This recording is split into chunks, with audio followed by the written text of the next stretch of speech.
a history here. I'd like to get this hearing in today. You know, everybody needs to just focus on the relevant facts, okay? I know there's a history here.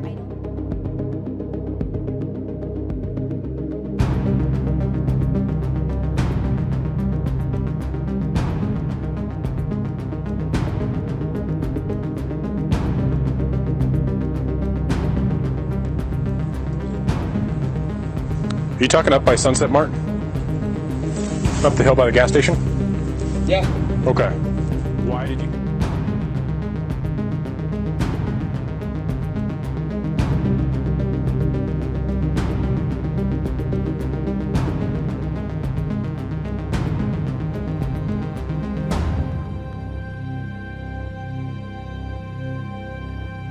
All right. Who's responsible here? What's that? Who's responsible here? Whose house is this? Yeah. Haven't been drinking or anything, right? No. Okay. Drive careful, okay? Will do, thank you. What is up to the transparency? Happy Sunday. This is what the other group had that ran away. Oh, really? You just did shit? Awesome. Those ones kept walking in the car. And the other one. It's truly for the win. Who's responsible?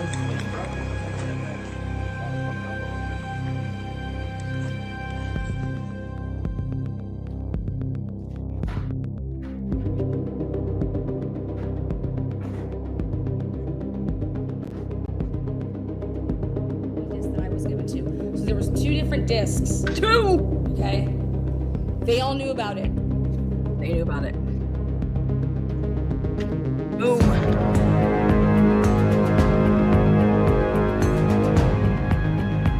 2 different discs. Or dicks. We're not here to talk about the alcohol stuff, okay? Okay, yeah. But this is the second noise complaint we've had here tonight within 2 hours. How are you? Good, how are you? Good. Is this your place? Yeah. Perfect. You know why we're here? Ice noise. Noise, yeah. Yeah. Big speaker right there. Yeah. Nothing against having a party. Once neighbors start calling in, then we have an issue. Alrighty. Woo. Again, come on in. Welcome to the Transparency, Idaho4. We are going to be talking about this bombshell breaking news that Mowery just exposes Moscow Police Department as well as the FBI and outs when they put in it was originally an April search warrant, but it got pushed back May 8th of 2023. Mowery does a copy, cut, and paste. We're going to go over that, and he fills out the search warrant for Bryan's Amazon. Okay. But I give a special shout out to Denise, by the way. What is up, Denise? Shake it for Denise. So, Detective Mowery fills out a search warrant, copy, cut, and pastes the information that was given to him that he was looking at basically from the FBI, because the FBI did a search warrant or used the grand jury subpoena, whatever, to obtain Bryan Kohberger's Amazon shit. Lana, how do you know that? Well, because Ann Taylor and company talk about it, and it's so choppy though because we don't really know everything that's going on. So you kind of have to put a bunch of different things together. But basically, if Mowery and MPD was doing it on their own, the dates that you would have went for would have been from, November 1 of 2022, all the way until the point that he was arrested. You wouldn't have stopped at December 6th looking for a replacement knife and sheath. Okay. The reason that it was December 6th, though, that it stopped is because those dates were associated with the FBI and when the FBI was doing it. And what leads me to believe that means that the date that the FBI had submitted their material was on December 6th, which means you had Bryan Kohberger's name before December 6th. And that's huge because then you have Mowery and the MPD covering then for the fact by, okay, here, when we get this material back, send it to federal agent, special agent Michael Douglas, email it to him, and then he'll email it to me. So here we go. Before we get to that, which I will break down even like very, very, like I'm going to use Hector, but I'm going to take us back to October 2022. Do you guys remember when Bryan Kohberger got pulled over? Bryan Kohberger got pulled over by a cop. Well, let's take a look. Here we go. You guys remember this? And Bryan was asked to, this is in October, to turn in, or not in, but hey, license, registration, all that shit, right? Well, I paused it perfectly, I think, here. It took me a couple times to do it, so I want to pause it perfectly. And what you can see here is he was asked to, license and registration, insurance, shit like that. And he's, searching around for it. He gets it, and he's supplying it. Well, when you zoom in, you can see that this says California. See that? Casualty insurance. You see that right there? It says California casualty car insurance. See that? So you guys can see that, right? Okay. Now take a look. Let's bring in Hector. We'll come back to that.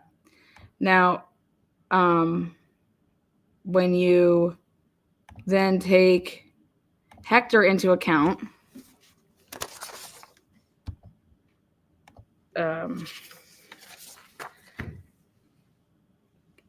California casualty insurance card includes the following information. Okay. It includes a policy number. It includes policy start and end dates, insurer's name and contact information. Like the name and the contact information of the insured person. Okay. Insurance cards also typically include information about the vehicle, such as, the year, make, model, and vehicle identification number, the VIN, right? But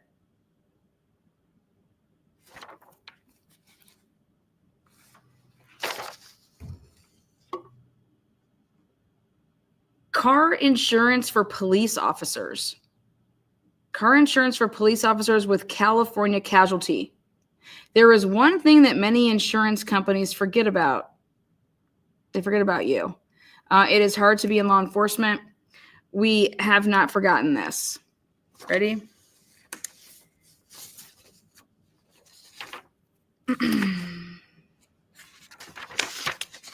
California casualty offers car insurance policies for law enforcement officers, including police officers in Washington. Wait, what? Fuck shit, no. Okay.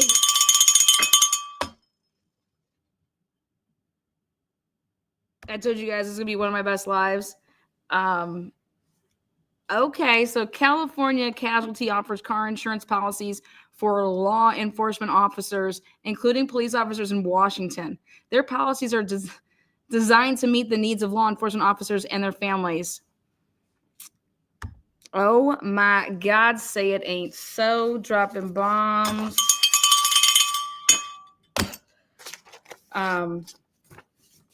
Again, one more time here. One more again. So here you go. Is that right? California casualty insurance company of, does that say? So here we go.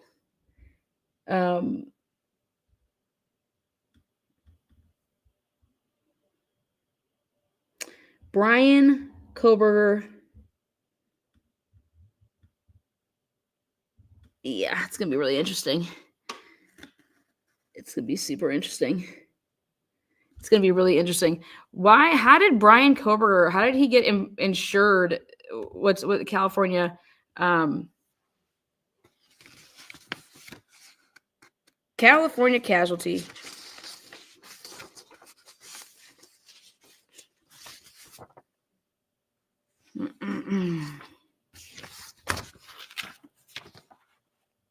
I don't know what to tell you guys.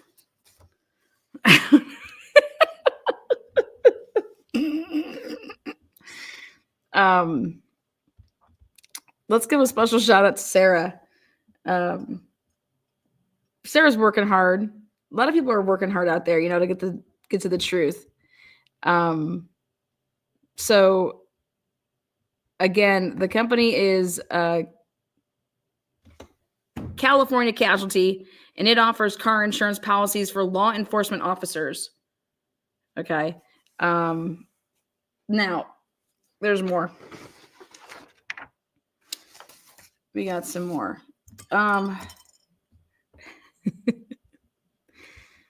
Let's see.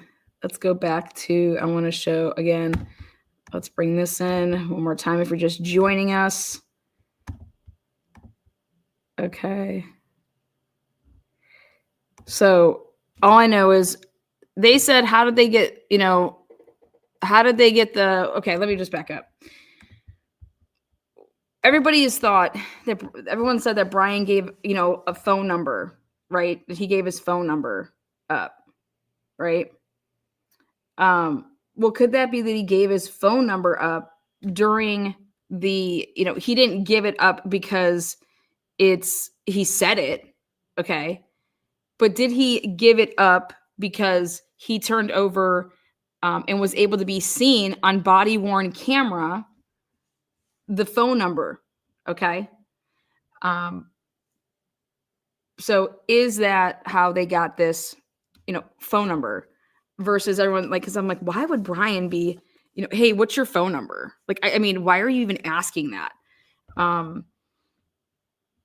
Very strange, right? But if you hand somebody, if you're asking for license and registration, right? And you pull somebody over, right? And you got the body cam on. Well, we're able to see, this. I stopped the video, and it's right there. So, but why can't they, if they showed this, if this was released, why hasn't the other one been released? Why isn't the other body cam been released? Or 2022. Okay. See all this? Evidence of motor vehicle. There's that. Bryan Kohberger. Yep. 1620 Northeast, Pullman. 0702 2000 expiration date was there. So initial date. So it looks like he got this insurance on, it's looking to me like it's 702, which would be July. So, and it has his address, like, if he would have had this, so he gets this new insurance, right? He gets new insurance, like right when he gets to Moscow or Pullman rather, like everybody, he would have already had insurance, right? So, but he gets this new, California casualty insurance companies that say of Oregon.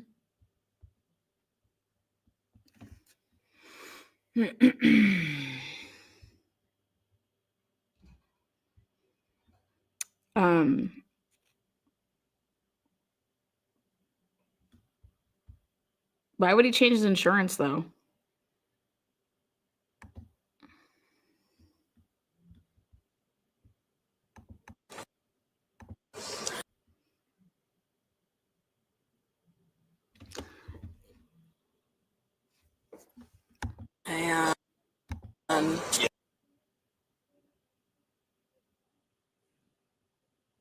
one of those. Yeah. Okay, that looks good. I'll hand that back to you. I'm just gonna go check your info. I'll try to find that RCW, the law for you, and I'll be right back. Thank you. All right.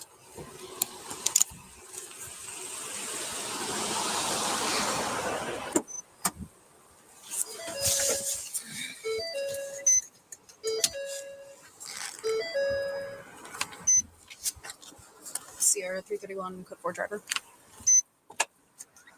Go ahead.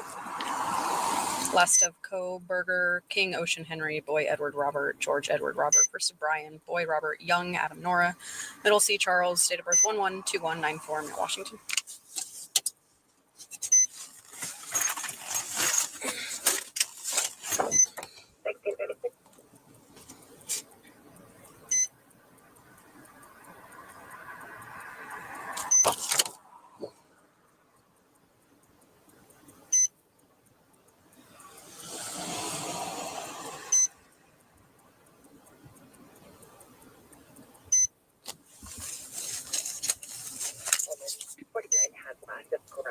George Union Robert Adam Lincoln, first parents Tom Adam Robert Young Nora 1637.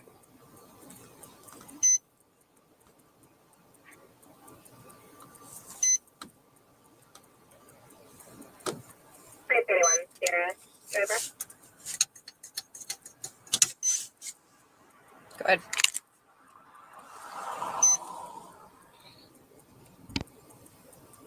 Genesis license through Washington 11/2027. The vehicle is valid on a 2005 Hyundai Sonata. Copy. It should be an Elantra. Research. Copy it might be. It actually says sedan, so that's my bad.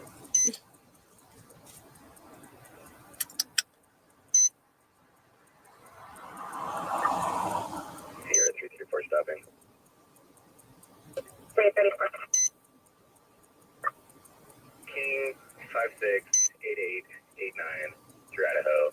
Will be stadium and Q parking lot.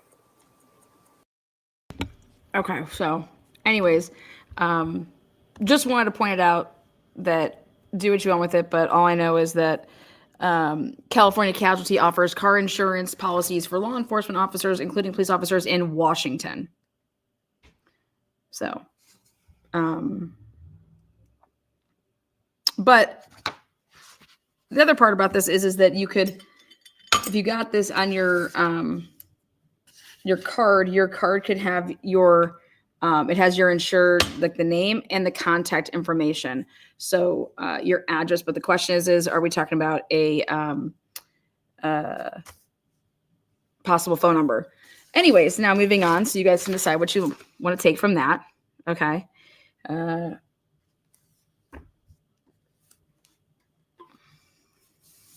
We're going to talk about now. Let's see. We're going to talk about really quick here. I want to know how normal it is to, I went through every search warrant. So let's go like this and show you guys.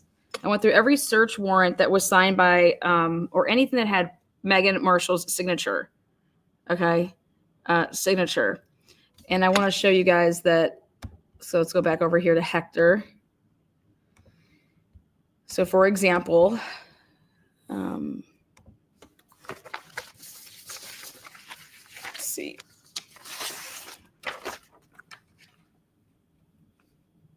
So we were looking to see if there was any fuckerage with any of these warrants. I mean, like, you know, who would ever sign something or forge somebody's signature, right? So just going through all of this, and this is Megan Marshall's signature that is used for the AT&T warrant. And I'll zoom in. And, oh boy.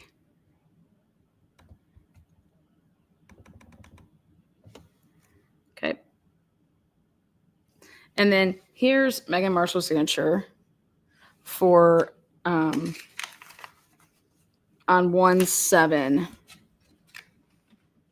Okay, so this is 1/7/2023, at 9:14 a.m. So, oopsies. That signature. Okay. And then Megan Marshall. Okay. And then, let's see what else we got.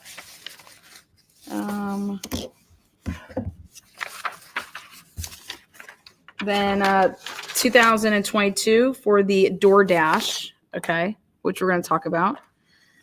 Megan Marshall. Okay. Have you guys ever done like dot loop and shit like that? Like where you like it's like almost like a generic, you know, like when you type your name in, it like makes it in like cursive font for you and it's like you signed it or something, you know. So it's like a font, you know. So this is a font. Okay. This was like it was typed in. All right. So I said, okay, how many different fonts or, you know, typed up or generic, you know, you just hit a button and it inserts your signature. All right. So this right here, in my opinion, is totally, and then I want you to show you why. So 3:14 p.m., the 6th of December, and that's the signature of Megan Marshall. Okay. And this is for DoorDash. We're going to talk about that date and everything. So keep that December 6th in your mind. Okay. Then now the 23rd, this is the AT&T. Yeah, your electrical signature at 4:53. This is the signature for Megan Marshall. Pay attention to these two L's here, how it's like slanted like that. Like, see how it's not like on the same loop up and down. So I said, you know, I've seen this exactly the same way before. Just like I've seen like this, like exactly to a T. Like, and I was like, okay, yeah, this is like it's an auto signature, electric signature, whatever you want to call it, electronic. And I was like, and I think this is an electronic signature. Okay. And then, you know, and then there's this. And I was like, wow, this too is like the same thing. When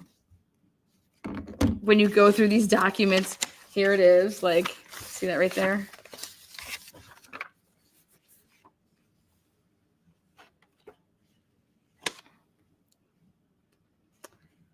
Megan, see that big loop like that? See how she has like that loop like that? E. Marshall. Okay. Megan, and that's the E. Marshall. Okay. Yeah, you see that loop?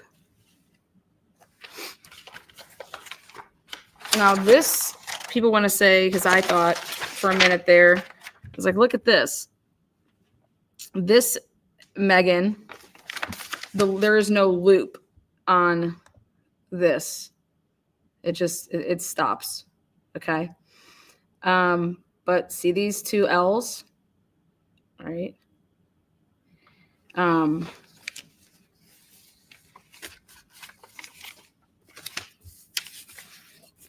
me show you another one. Then I went and grabbed this one.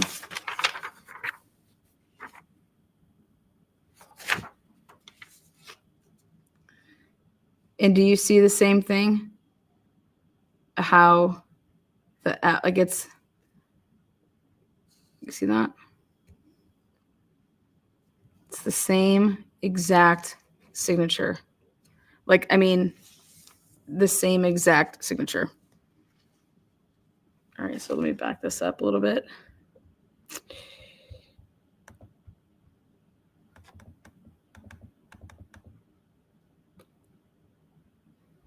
So I want to know how many different auto pens and different signatures does one have? Okay. How many different auto pens? Like you would think that every time that you did this, it's just going to be the same one, like something like this. That's like, how is it just not that every time? or if you're in person, because then I went to her orders, if she's making like an order, and then I try to pay attention to what time of day, okay? Different things were happening. And I'm just like,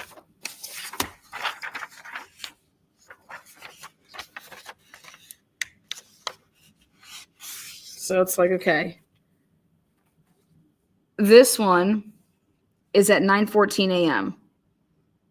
Sick that M and that M. Okay, like that's her, like this is what her I don't know if she has like a stamp, okay? But 9:14 a.m. And then this one was done, which was before 5 o'clock. So you would think that if she's in her office, all right, you know, why isn't it this one? But anyway, you want to slice and dice it. Megan Marshall legit has 1, 2, 3 different signatures. Okay. 1, 2, 3. Put that one in there. Okay. And so I just think that I was like, wow, crazy. So no, can I say that anything was forged? Nope. But I'm telling you right now, in a span of literally the same week and month, it's a whole bunch of different e-signatures / you know, it could be a stamp, but this for a fact, like this is the same L's as this right here. It's a totally different, it's the same thing where you look at the L's. This is the same signature. It's a pretty big duplicate to be able to do that. Look at that. This is lighter though, that's darker. So is this like a stamp, you know? And did she just not stamp it hard enough? I'm just pointing this out, but there's 3 different signatures, and par for the course there. So now I wanted to point that out.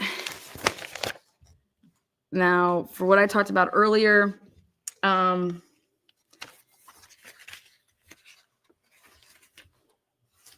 what's his name? Here we go. July 14th, 2022. Ashley Jennings and Bill Thompson, Bill Nye the Science Guy, they filed this. This is their diagram of how they said that, listen, that is not a stamp. Well, whatever it is, I mean, it's the same damn thing. You guys can, hey, you guys are the judge and jury. I'm just bringing you guys the info. Okay, you guys can, you know, do and say whatever you want with it. Okay. So Ashley Jennings and all of them, Bill, they're like, listen, this is what happened. Your K-bar knife sheath is here. Okay, we removed it and recovered it from the crime scene, and the DNA was extracted in ISP's lab.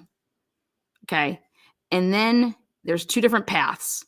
So the SMP profile was created by a private lab, but we know that before going over here to the FBI land, okay, that ISP actually sent, remember the lab that they used? They used the private lab, right? And then they were told, hey, the FBI is going to take over, right? And so then it went to the FBI. So this is like the lab that the state uses. So where is that in this diagram? It's missing. And so what they're saying is this came out in, you know, June, July, whatever. And then the S&P profile was submitted to the databases, the IgG databases. And then the genealogical research was done. And then the defendant's name provided to local law enforcement. Okay. What happened between here and here, and what's the date here? that they started their research. And then when actually did the FBI get the name Bryan Kohberger? From IGG. Okay? Because I now know for a fact that the FBI, based on the work of Mowery here, okay, if you truly wanted to get a warrant on May 8th, 2023, to search Bryan Kohberger's Amazon, because you're looking for this time period, which is when you believe that he purchased the knife March 20th, 2022 through March 30th, 2022. That's the actual purchase of the knife sheath or knife and with the sheath. And then you're looking between this date and this date for the replacement, because then you're looking to see if he then replaced the knife and knife sheath so that he can say that, oh, this is the one that I purchased here. I still have mine. Okay. And so remember, there talks about that Bryan Kohberger, he started on this and he did all this and he started on that he was going to do this in Pennsylvania. Okay. So if you're truly the MPD doing this on your own for the first time, and you would have had this date, you wouldn't have stopped at December 6th. You would have went all the way until he was arrested that day to see if he purchased this replacement sheath. This is how, right here I said, why not December 29th? Why would you stop right there? Well, because Mowery's an idiot and he took these dates because that's what the FBI had. All right. And the FBI clearly did this on December 6th because that was the date that they went all the way up into, because that's the date that they did it. That's why it stops right here. That's how you can tell the FBI did it up into this date. Okay. So, and literally the day after the FBI submits this, the FBI basically tells Moscow Police Department it's okay to put out that tip and lead for all of America to know about your white Honda Elantra from 2011, 2013. Okay. Now remind you that in November, though, November 25th,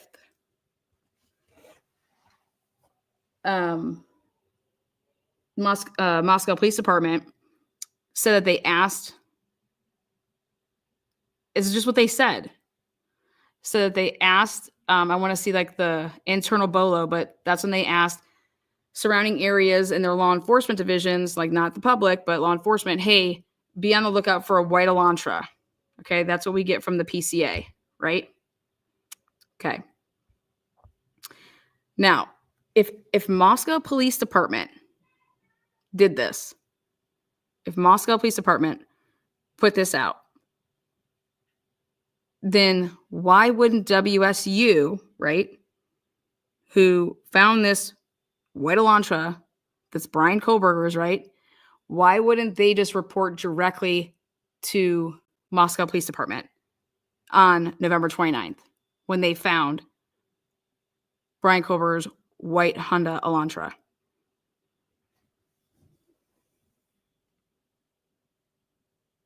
It's because why? Well, now let's talk about it. If you go back to if you go back to the PCA, right? Two names are mentioned, which is Daniel Tanego, right? Tiago or whatever, and Curtis Whitman. Woo.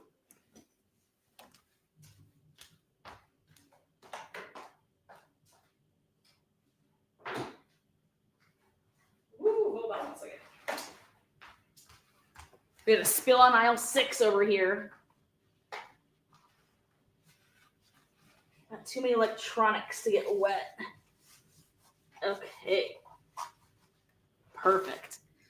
So, you guys know I like to dig deep. And I was getting up over here to grab, let's see, what did I want? I wanted, where's that stupid thing?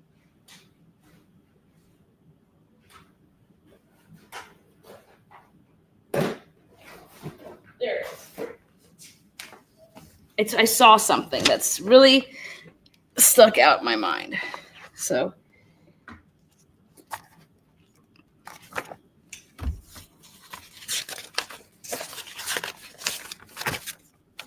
Okay.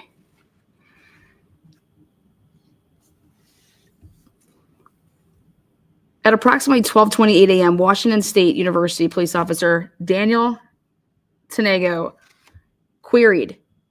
So basically all they can show is a report with his name on it that he typed in because this be out on the lookout shit, okay? Now, Moscow Police Department claims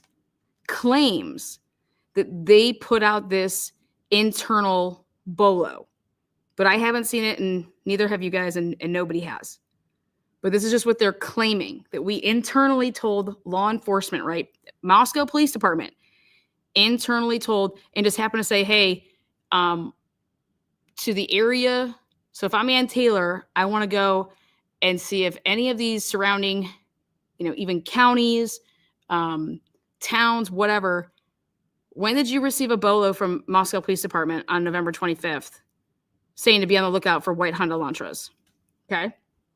Do those even exist? Right. Other thing I started paying attention to is I said, remember way back in the beginning, 12:28 a.m.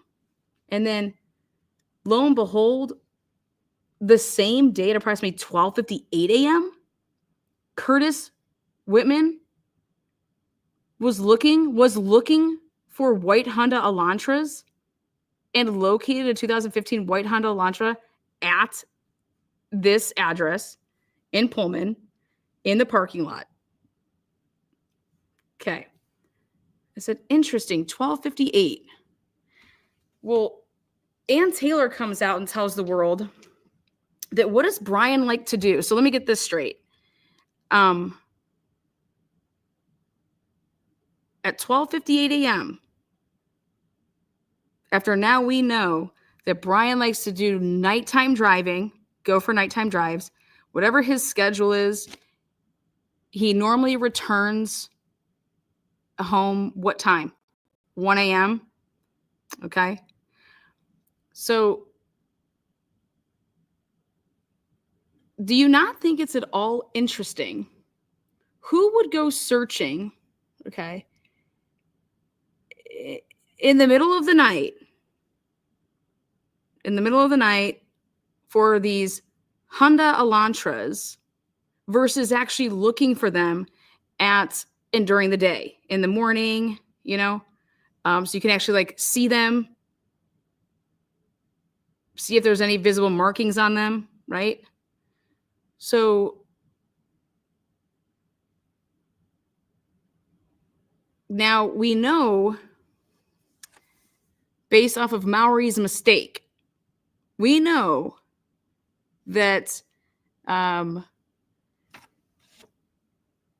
FBI had Bryan Kohberger's name way before Moscow wants to say that they told us about IGG and Bryan Kohberger on December 19th. Then we found out about this on December 20th. Okay.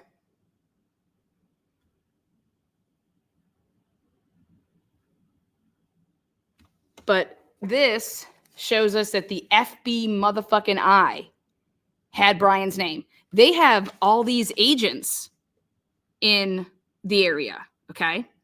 All these agents in the area.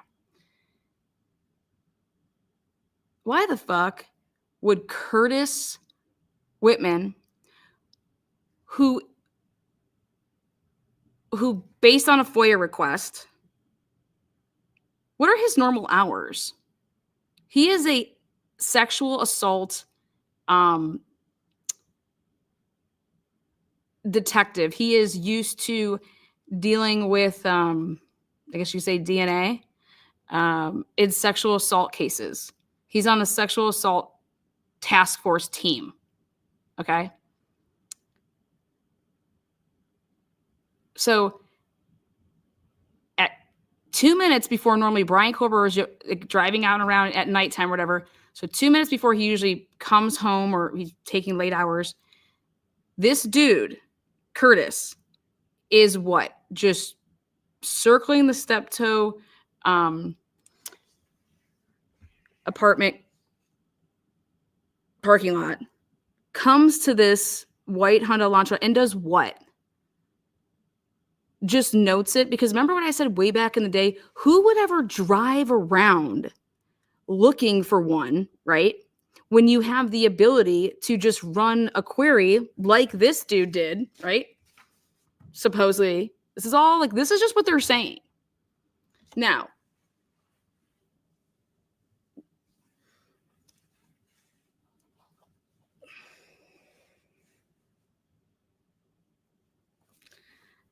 just like Moscow Police Department has relationships with the FBI, don't you think WSU has relationships with the FBI? My answer to that is going to be yes, okay? My answer to that is yes. So, if Moscow Police Department wasn't the people that Washington notified immediately, this dude, Curtis, driving around, finding this, white Honda Elantra at 12:58 a.m. And if he didn't wake up in the morning or immediately contact Moscow Police Department, and they didn't find out about him until December 20th, who do you think Curtis Whitman fucking went and told? Who do you think Curtis Whitman actually went and told? Oh, the FBI. He went and told the FBI. Did Curtis Whitman take orders from the FBI to say, hey, Bryan, this dude is normally out and about, drives, late at night, blah, blah, blah. But we need you, him seeing maybe your car or your guys' patrol vehicles. Like, that's what you guys do. You guys patrol the area, so it's whatever. But we need you to do this so that it's not, because how Bryan's vehicle is going to be parked right by his apartment. And Bryan's a late owl, so he's in his bedroom. His bedroom overlooks the apartment, looks the parking lot. So you're gonna just walk up, flashlight and all, just looking at cars, all these cars, and coming up to taking. Why would you take that risk? Basically, why would you take the risk if Bryan's in his apartment and you're gonna go up to his car, right? Why would you take that risk to do? Why not just wait and, hey, he's teaching a class. He always parks right outside the short hall building. So he has a class from this time to this time. Go and look at the vehicle during the day when it's the, light out and you can actually see stuff, because we need to see if this dude modified any of his, if he tried to modify the car to make it, I don't know, cover up some shit, cover up some reflectors or blah, blah, blah, blah. These dudes wouldn't have any idea, meaning the Curtis Whitmans of the worlds, right? If you have no idea what the hell is going on, you don't know what to look for. What do you mean? Yeah, here, I found this fucking car. Here, I found this car. You should have found 90 cars. You should have found 90 cars. You should have found however many cars there were registered on campus. Okay. Right? But now here's the kicker. So how do I want to say this so that I make sure it's very clear? So does this at all look a little suspicious that somebody could possibly be lying in wait because Curtis Whitman is marking this at 12:58 a.m.? It's almost like somebody had just gotten home, right? Based on now everything that you know about Bryan.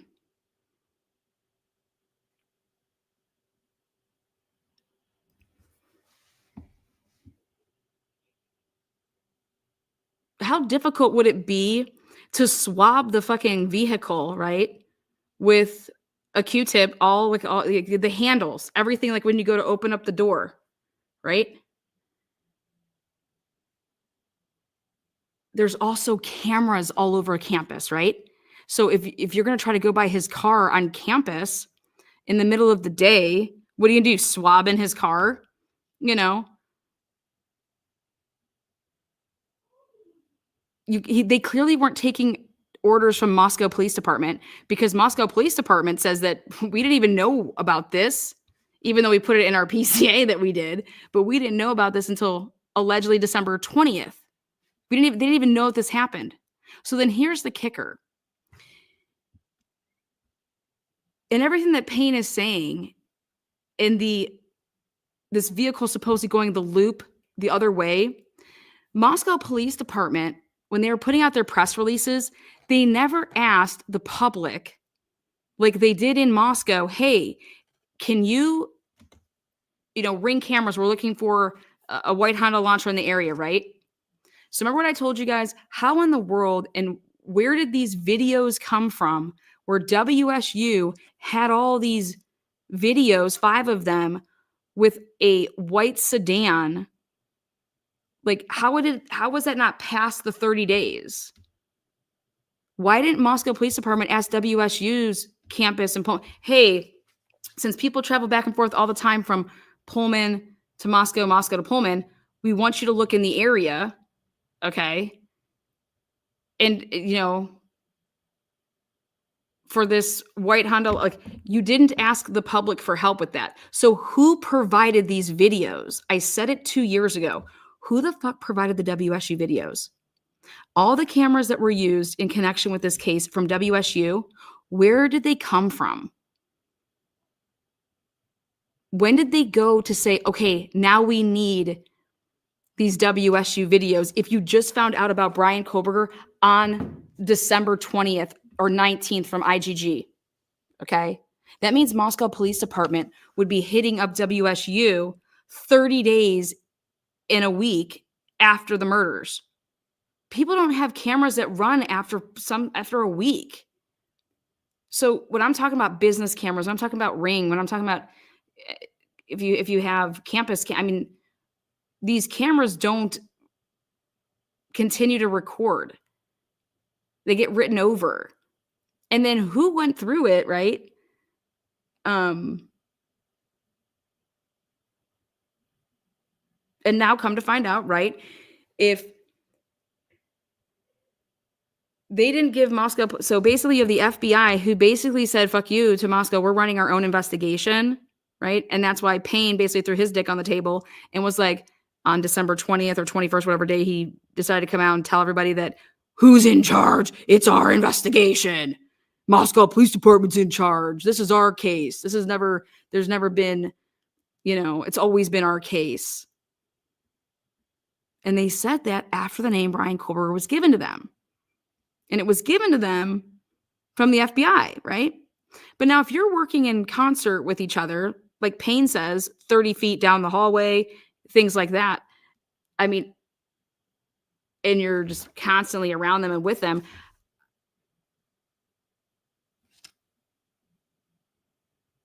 what FBI agent has such a great relationship with Curtis Whitman that when Moscow Police Department's asking for be on the lookout publicly on December 7th to everybody, why wouldn't Curtis Whitman be blowing up Moscow Police Department to say, did you guys not get our lead? Like, did you guys not get our lead? Or did you guys not get what, we not only fuck our lead, but you guys are working with the FBI. The FBI had me go fucking hunt this car down.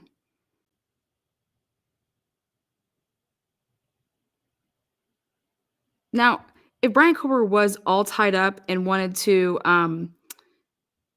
be a cop over there, or was trying to be a cop over there, or at least work with the department, who's going to know his name?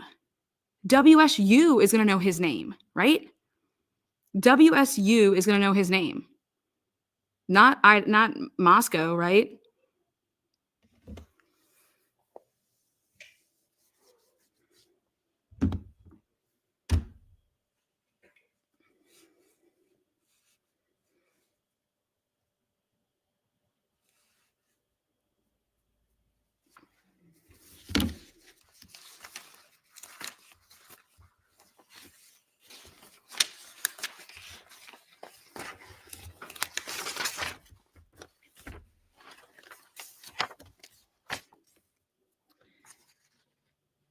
So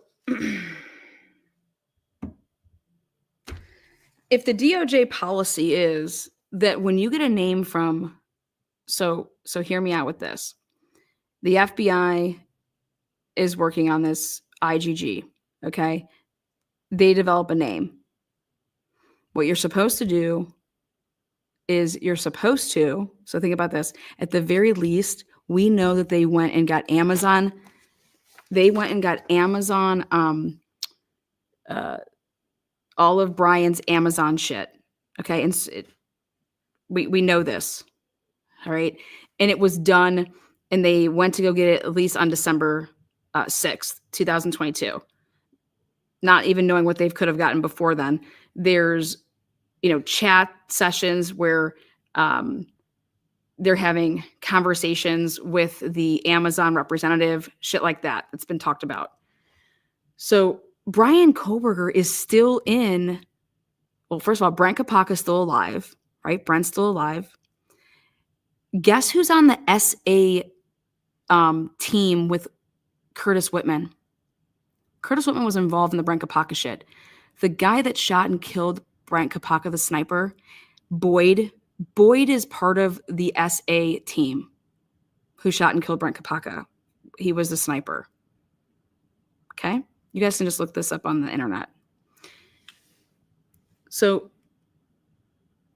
what you're supposed to do is once you have the name, you're supposed to go and try to get his DNA to then match it to what you have as your, the sheath, the STR. Okay. So if he's still clearly in, right, Washington on December 6th, why aren't you trying to lift this man's DNA off of, like, if you're trying to compare it, right? If you are trying to compare it,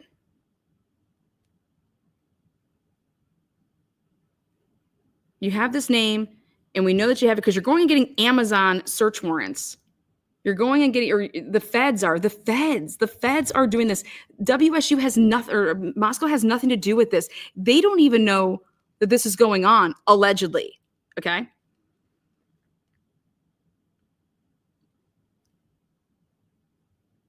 So December 6th, why aren't you just testing and going and lifting Bryan's DNA?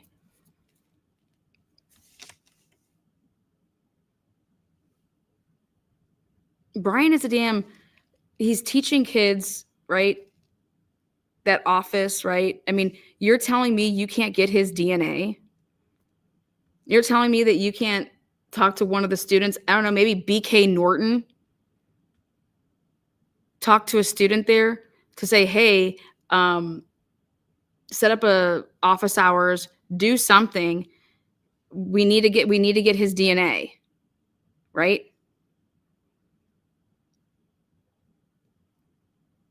This is the FBI. You're telling me that from this date, if not even, I'm telling you, this is not the date, but November 28th, when I believe, if not, I've always said I thought it was November 20th.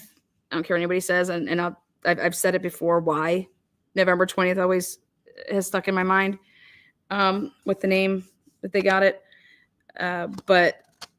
And it's based off of search warrants. Why I feel that way. So why aren't you doing what you're supposed to do? The DOJ policy, like, hey, this is the name that we came up with. So the people that ran all the, checkpoints with, is this Bryan Kohberger, right? Is he, okay, it comes back to him. So what I'm trying to tell you guys is I believe that they did. Okay. I believe that they were able to get his DNA, and I believe that they did test it against it. Okay. And they knew that it was a match because the FBI did it. Okay. And so the FBI, then once they were able to obtain this, then they turn over the name Bryan Kohberger to them and say, here, because they're going to do their due diligence, right? Before they turn over to Moscow Police Department. So who is to say that the FBI didn't obtain everything, right? But it's not the FBI's case because Moscow police, it's their jurisdiction and they're not turning this case over. They didn't give it to Idaho State Police. They were just asking for assistance, right? Asking for assistance so they can utilize tools and shit like that, right? So we can't just think that the FBI is going to do this, right, guys? Oh my God, it came back. Just one name, Bryan Kohberger, because it wouldn't, right? There's going to be, cousins and siblings, and so you could potentially have a couple different names, whatever. The FBI is going to check their work just like Gabrielle Vargas said you would do. You don't go out and try to get parental matches. You don't go, or when you go and take the garbage out of and go testing it again, that's not what you do. You have to go and get the person that you think it is. You go and get their DNA. And then that's the DNA that you then test to see if it's a match. Okay?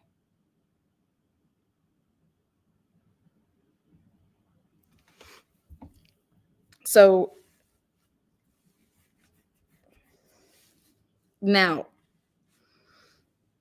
we find out if anything nefarious was going on, if we actually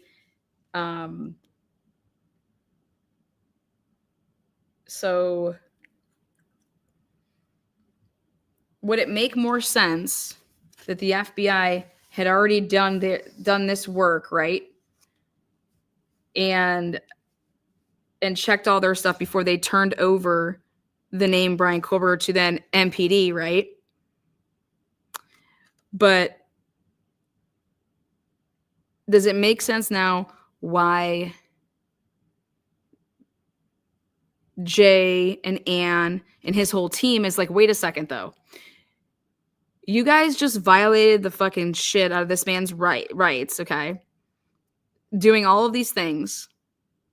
You don't have any, like the FBI is supposed to use the IGG shit as a last resort.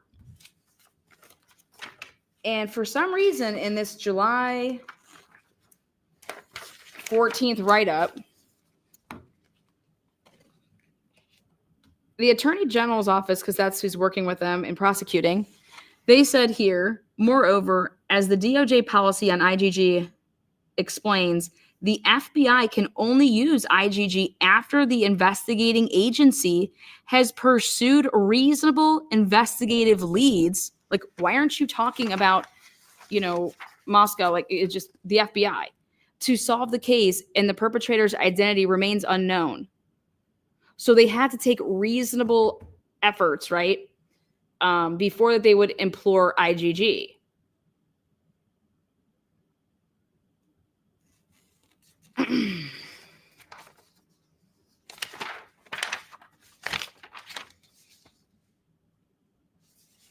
Because this is the argument.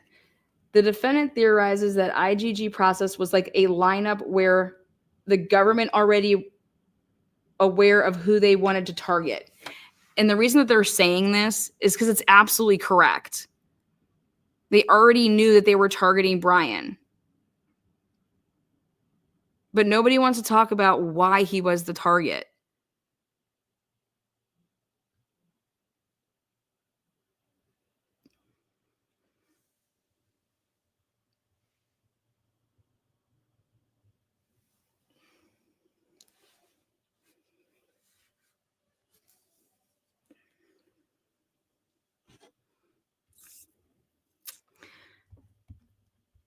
Now, let's see here. So let me ask you guys a question. If everybody's so on the up and up with this case, then why, when Mowery filled out his search warrant for Bryan's Amazon shit right before the grand jury was, coming together for the state, meaning Moscow Police Department, they were, we're not going to do a preliminary hearing. So in April, they're scrambling all around. They're getting, it was after Ann Taylor basically filed and said, we're going to use Bethany and subpoenaing her for the preliminary hearing, right? So they're like, fuck, we cannot go preliminary hearing. They're on to us, whatever. So they do this grand jury. But right before the grand jury, because they indicted Bryan at the beginning of May, this May 8th date is actually not when they first tried to go get this. It was in April. But on May 8th, 2023, I obtained a search warrant for Amazon, and I is Lawrence Mowery. The warrant was served on May 10th, 2023. On June 27th, F.A. Douglas received the requested data. But on July 5th is then when I received the email from F.A. Douglas. And why are you, so think about how crazy this is. Why is Lawrence Mowery, because Lawrence Mowery knows that the FBI already has this information, because the whole reason that you're doing this subpoena or this search warrant is because of the information that the FBI has already given you. So then you're trying to be such a trickster to say, yeah, send it here because you're trying to make it seem like the FBI didn't give it to you, right? But you're such a dumbass that you fucked up on the warrant, and your stupid ass, because why are you sending this to, like, that they already have it. And then Douglas sends then the return to Mowery on July 5th. I received an email from which contained the requested information. But how we realize and know that you're just a complete asshole, and not even just an asshole, like just a cheat, a lying cheat asshole, but you are just dumb. You are dumb as fuck, because you couldn't even change the right paperwork. You didn't even change the fact that March 20th through March 30th. Yeah, that's what the FBI was trying to do.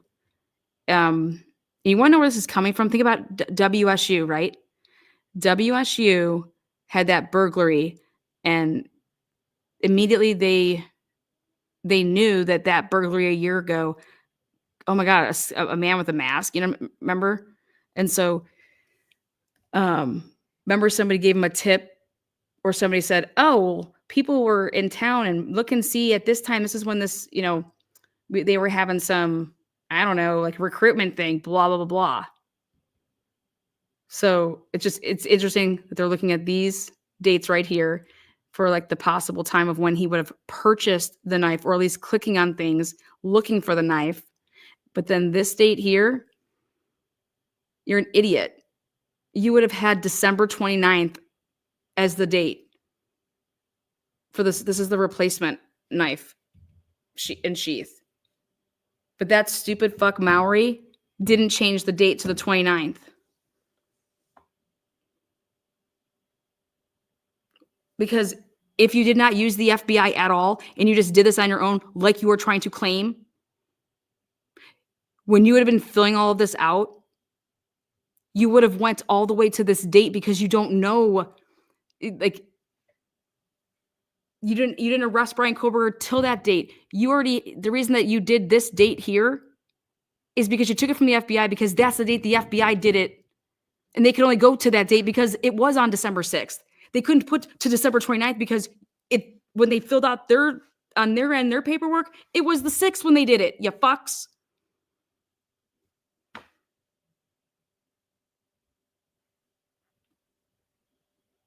So when you say, like Ann Taylor is saying, you don't have anything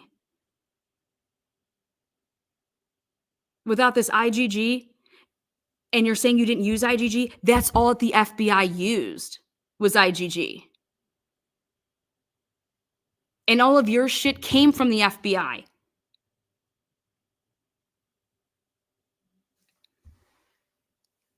That's the moral of that story, is that they're going to prove this so many ways. And then I went back to read this warrant for AT&T, and there's a big proffer. There's a big, huge proffer that basically Ann Taylor, and that's why this is sealed, did with the Franks and did with, the suppression shit, the IGG stuff. There's a huge ass proffer right now that's in, okay? And so when I went and grabbed this AT&T warrant to take another look at it, I wanted to see. So not the AT&T warrant, but this is the Amazon. This was the filing to suppress all of this shit. So this is the Amazon suppress. All right. Right here. In this case, law enforcement either intentionally or recklessly omitted exculpatory evidence as to almost every facet of the affidavit in this warrant. Thus, it will require suppression. The proffer required for a Franks hearing is filed. Like that's, you have to go read that. And it's under seal. The proffer asserted applies here. So whatever we have there that's sealed, you're going to insert that right here. Okay. In addition to the proffer, the affidavit for the Amazon search warrant did not explain to the magistrate that federal agents had been talking to Amazon and issuing subpoenas. And that was how they gathered information for the affidavit. Mowery intentionally failed to disclose the illegal means by which investigators had, quote unquote, located the Amazon information.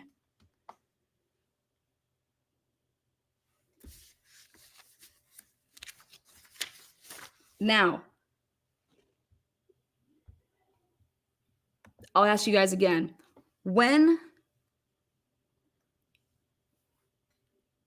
did law enforcement know the name Bryan Kohberger? Ready for this?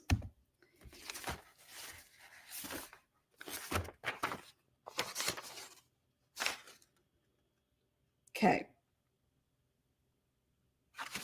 So the research on Curtis Whitman of WSU, who is named in the PCA.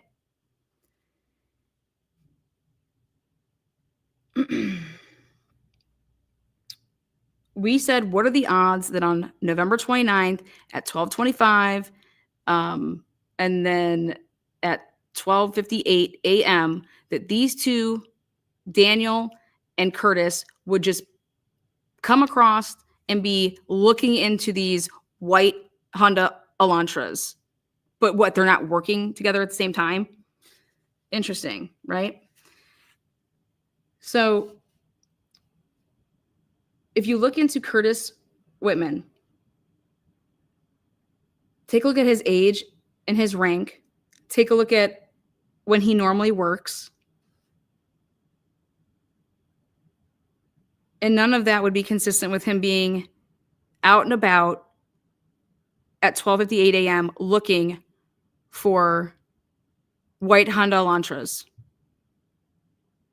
on November 29th.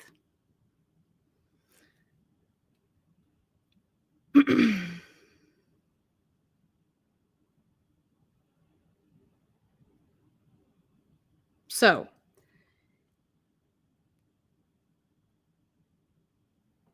if Payne didn't know about what Curtis Whitman found until after they already got the name Bryan Kohberger from the FBI IGG on December 19th, because then he says he talks to, we didn't even know about Curtis Whitman and any of that till December 20th, then you need to ask yourself, is that because of the means of transmission of whatever information Curtis Whitman was supposed to get back to LE, okay? He should have been calling Payne, the lead in the investigation, because it's Moscow Police Department's case, right? Instead, it would lead one to believe that Curtis Whitman was communicating and giving his information to somebody else. And that seems like it would be an FBI agent. Because as we, as a community now know, right, that the FBI intentionally withheld the IGG information and the name Bryan Kohberger from Moscow PD until December 19th. Right?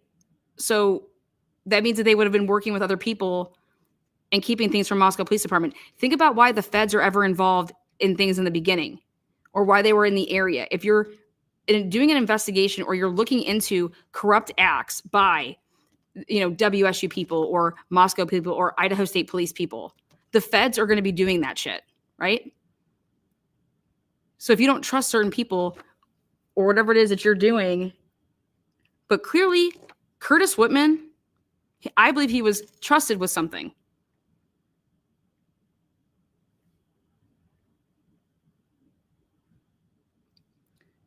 So we know now for a fact that the FBI knew the name Bryan Kohberger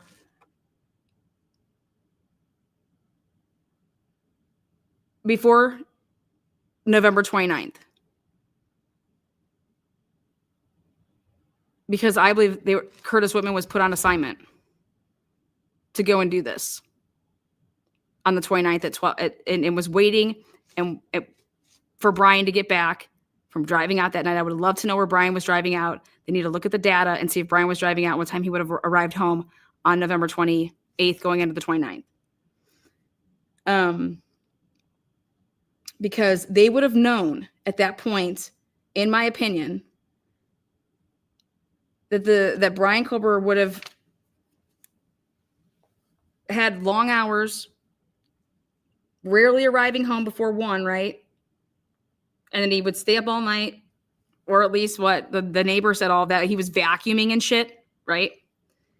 And so the neighbor also talked about where that vehicle was almost always parked, which was really close to being underneath. If you guys remember the Septo apartments, his bedroom window overlooked the parking lot, and it was parked right out there. Okay. And so if he's in his bedroom, that's pretty risky that you're just going to, if Bryan Kohberger is the guy, he's paranoid now. He's always checking everything. He's, so here in the dead of the night, Curtis Whitman, who normally works during the day, detective SA kit, SA jobs, and he's really good at what? Maybe he's really good at lifting. He could, hey, we need to take, I know how we can get some DNA off some, what do they say, like bra clasps and shit.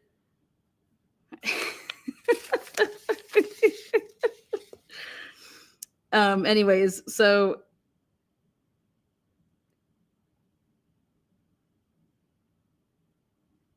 we can't you have to choose either. You believe that Curtis Whitman just showed up at 12:58 a.m.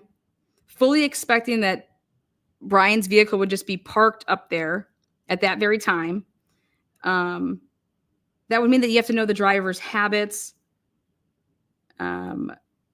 You had to be almost staked out, like you're running a stakeout, right? Just waiting for him to return.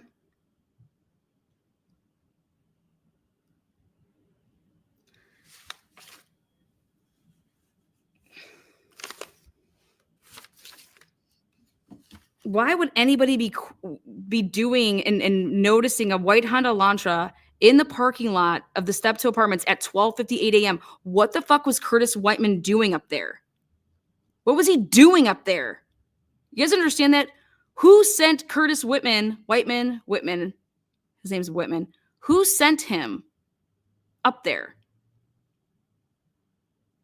Why was Daniel Tanego typing up in a computer database and looking for white Honda Elantras at 12:28 a.m.?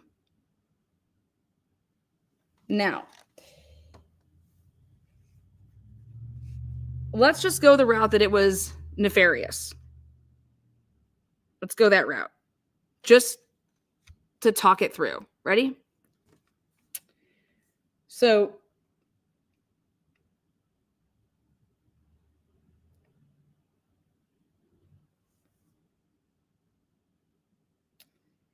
if Curtis Whitman was actually working in connection with Tanego and querying these Elantras with WSU parking permits, he would have known exactly where the vehicle was authorized to park, which would be step to apartments.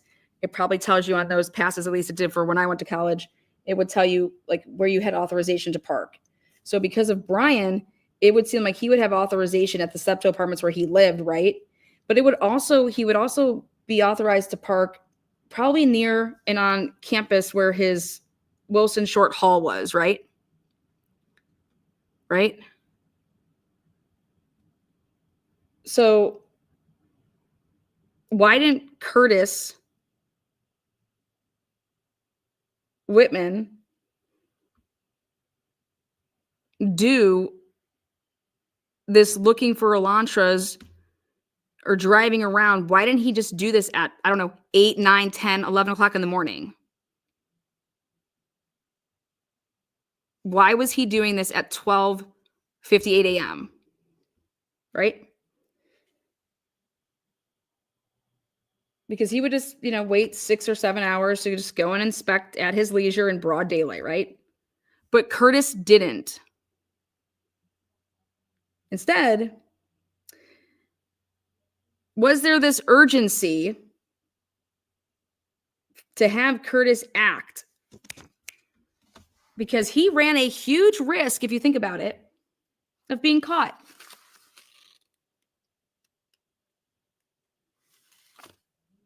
So, for instance, he certainly couldn't have run the risk of parking his patrol car up anywhere in the vicinity because that's going to be obvious, right? And then Bryan, you're going to risk that. So where did Curtis park his vehicle and then get out of his vehicle and then walk on over to, step to apartment parking lot? What was he looking for? What was he doing? Now, mind you, on November 29th, later on, because this is happening at 12:58, they decided they're going to move the vehicles. They're going to move the vehicles. All those, the victims and even people that survived that were siblings, like their vehicles, they all moved.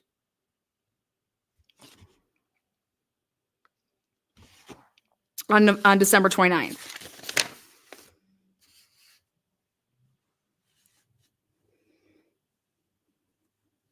So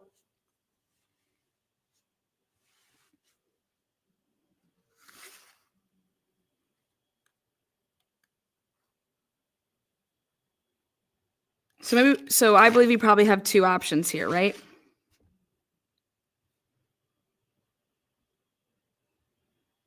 He's either been directed surreptitiously swab for DNA, which is what they were doing. It's in the reports that they were trying to, get people's DNA that just weren't coughing it over, or people's DNA that they didn't even talk to, they were attempting to get, right? So that makes sense, right? That's an option. Or he's been directed to investigate vehicle modifications. Because those are the only two things that you would actually physically need with that vehicle.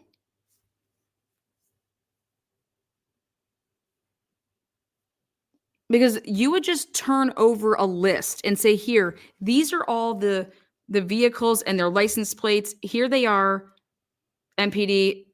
Do you want us to, rule out all the women and just look at, we can pull up all these and just look at their driver's license. You know what I mean?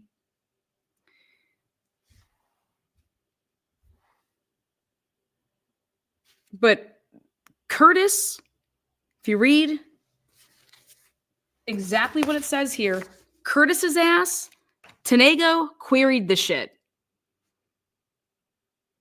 He queried the shit. But Curtis is physically in the motherfucking parking lot. Why? You don't, what are you going to, oh, here, you already found it. You find it. What are you going to do when you get there? I've said this before, like a year and a half ago. What are you doing?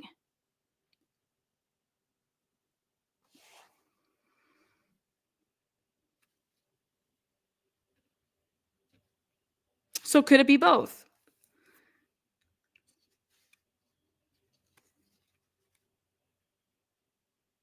This part has always stuck out to me, and now more so than ever, because this comes at page 9.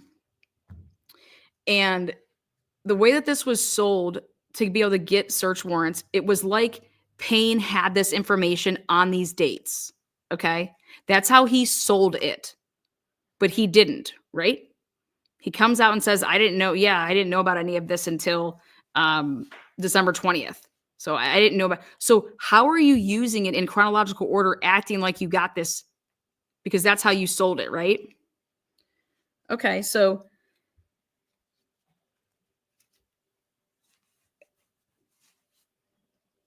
that would be a lie. You lied to get your search warrants, right? But how would you even know about all of this specific shit? Wouldn't the only thing that you would be saying is on December 20th, I talked to so-and-so and they had informed me about how, wait, we ran all of this shit back then. We had that, you would just put in that that's when you found out. You found out about it on December 20th. That when you were looking through the queried shit that you got from WSU on December 20th, you saw that Bryan Kohberger's name was down on the list of white Elantras, and then you clicked on him, and then you looked at his driver's license. Why wouldn't you say that that's just when you did it on December 20th, right? Because WSU queried it, right? Because supposedly on November 25th, y'all motherfuckers asked them for your help, which leads me to believe that is there truly this internal be out on the lookout? Or did they just have to make that up to cover for all of this shit that went on and that would be in reports as to why the fuck is this guy? How is WSU querying white Honda Elantras if WSU didn't know about it? Because nobody was talking about it. That was what was kept to the chest, right? The public didn't know about it until December 7th.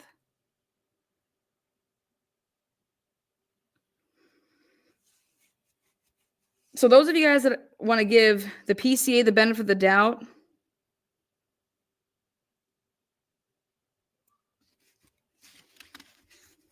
that it's like, dude, you're all crazy, all you people that think that, then it would be highly, highly relevant for anybody out there that wants to give the PCA any, like, a slim chance right now to being on the up and up.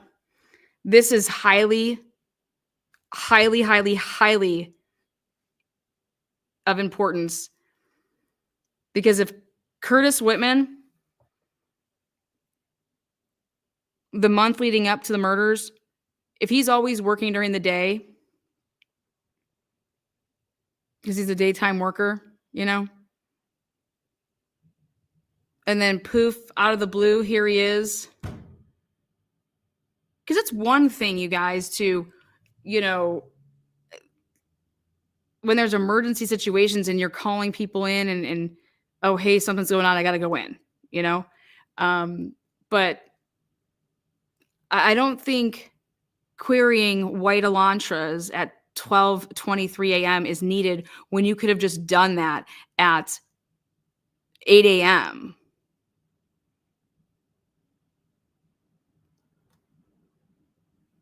And now you have to go back to this. Why didn't Moscow Police Department in their little press releases ever ask and say, hey, we want you to look for white Elantras in the area and around WSU? Or better yet, when did Moscow Police Department ask anybody and businesses around the area of WSU to start, hey, we need to pull these cameras. We need all these cameras. We need the businesses so that we can track down a sedan at 244, a sedan at 253, right?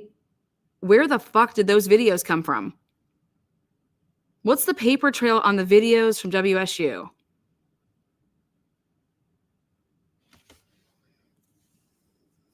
Because Moscow Police Department, ready? They didn't have the name Bryan Kohberger until December 19th. And then here, if you're asking for shit beginning then, everybody knows that surveillance shit, even in this day and age, 30 days, man. So who preserved, where did this surveillance video come from? What, the FBI running their own investigation? Oh, we already preserved all of that. We have this, we have this, we have this. We have this. Why do you have all this?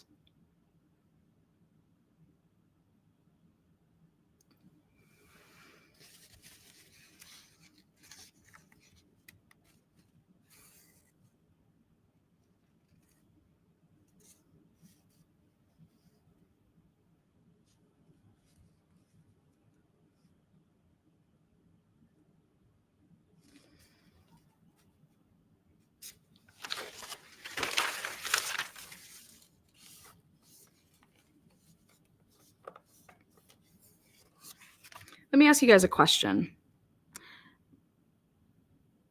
When did Payne ask the federal agent, hey, what year do you think this car is that we have?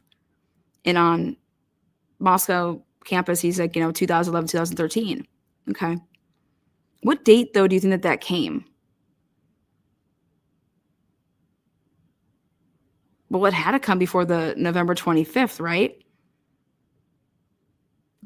Because they put out this alleged internal bolo to law enforcement to say, November 25th, hey, can you help us out? We're looking for a white Honda Elantra, right?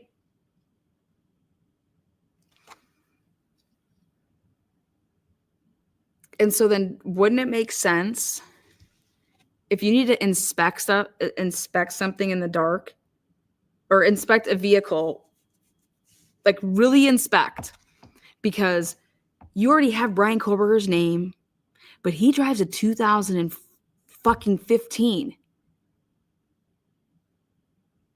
And we know that a 2015 isn't what they provided us. Here, go and see, maybe this motherfucker, see if he covered the reflectors up. See if he changed the modification of his vehicle. See if there's any residue left from, like, I don't know, did he, does he have plates on now that he didn't before? What the fuck? Because it's clear as day that the vehicle that's in Moscow is 2011, 2013. But the vehicle that they have on camera in Pullman is a 2014 to 2016. Lisa says, Lana, frickin' frack. Yeah, frickin' frack. Here we go.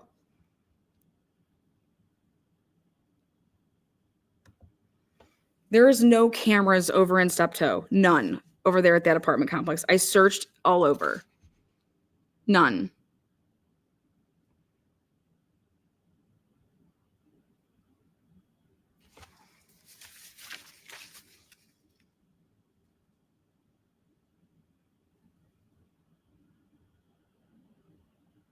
Now, remember in the beginning when I just showed you guys? And I said that I played you guys the video and said, so a 2014 and 2016 is clear as day with the Pullman videos, Clarkson before and after the murders. Yet when they try to identify at any time in Moscow, so even one moment, there's even a slip and somebody mentions a Sonata, then the Elantra, then they say, well, it was a sedan, so I just said Sonata. Then the wrong year. Okay. So if they're running and trying to see, okay, did he make any modifications to remove a rear plate, to cover the rear plate, to cover the Hyundai sign on the left side, any extra badges on the car, or probably maybe to cover the reflectors where the new reflectors would be on the on the 2014, 2016 model. So if I cover those up, it'll, look like a different vehicle on that camera. Okay. So the question is we know that Moscow Police Department did not direct Whitman to investigate and inspect the vehicles. Okay. You were just supposed to call them and say, hey, this is a vehicle that I found. So what the fuck is Whitman doing in the physical parking lot at 12:58 a.m.? Do you know he better have a report? Remember I told you guys this a year and a half ago? This motherfucker better have a report that he went to all these parking lots in the middle of the night of all these other vehicles if they were just going down a list querying shit and then going and checking them out for God knows were they taking pictures of the vehicles?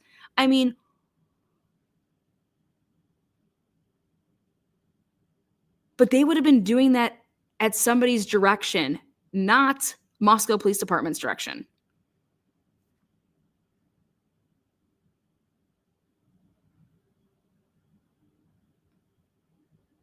And I really think it's very, very vital to think about who Curtis Whitman is. He's an experienced officer who is in charge of the sexual assault allegations and complex recovery of DNA samples. This is no ordinary patrol officer, but a senior officer with specialized skills.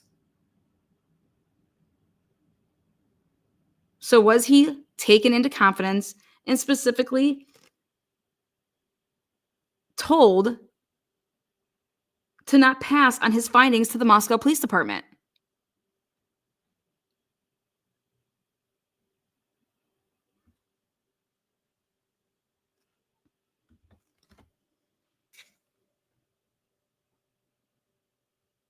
Now,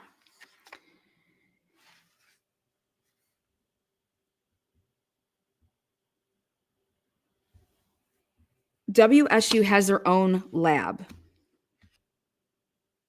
So is it at all possible, right? Remember, it was Dawn Daniels that didn't want any part of Payne's fuckerage and said, do not include that DNA in this search warrant. Okay? Right? And I said, why in the world would Dawn Daniels ever say that shit? Why in the world would Dawn Daniels? What's going on here? So ready?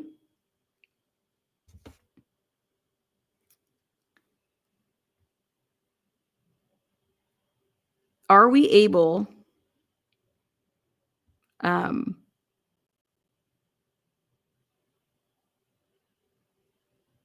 to investigate as a channel, all of you out there, and to figure out whether samples were taken for testing in Washington State labs at any time? And was it ever done at the behest of WSU's PD in the immediate days after this visitation to the Steptoe parking lot?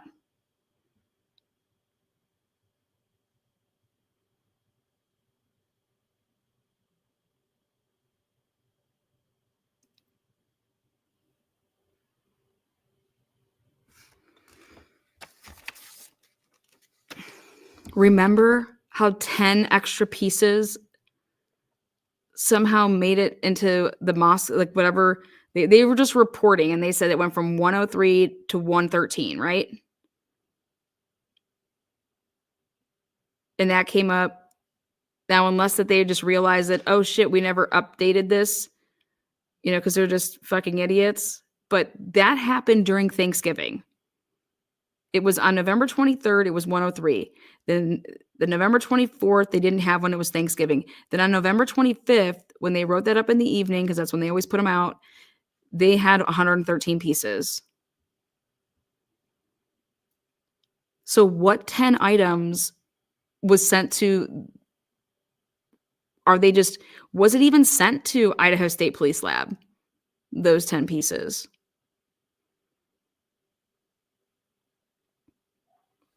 Were you trying to lift fingerprints?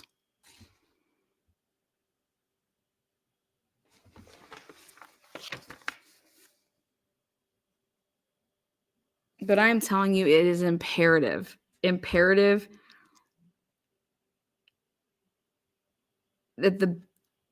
the more we dig down and you peel back stuff, that BK Norton is out of her fucking gourd. All right. Her name is all over all this random ass shit.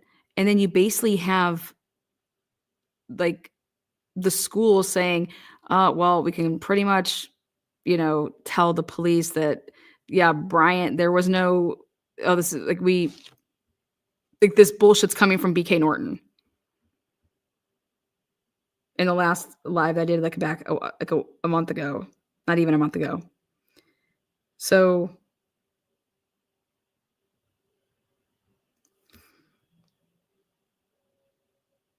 Ann Taylor's needed all these dates. It wants all these dates.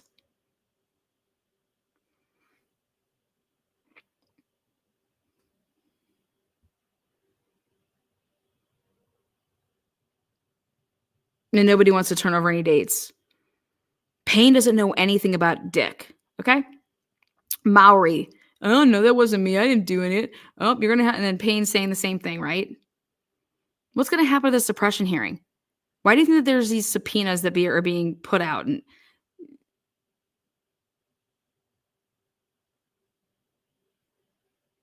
you need to bring it on January 23rd.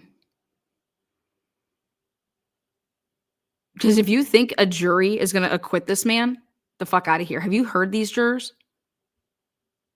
These jurors, American citizens, I don't know what the hell y'all are doing. I don't know what you're smoking. I don't know what you're eating.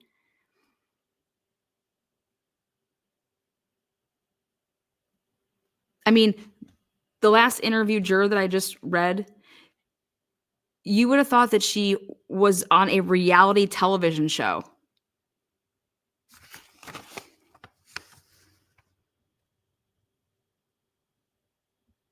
So we've made it a point to say that the initial Elantra, be on the lookout, it was a local area law enforcement lookout, allegedly, on November 25th, right?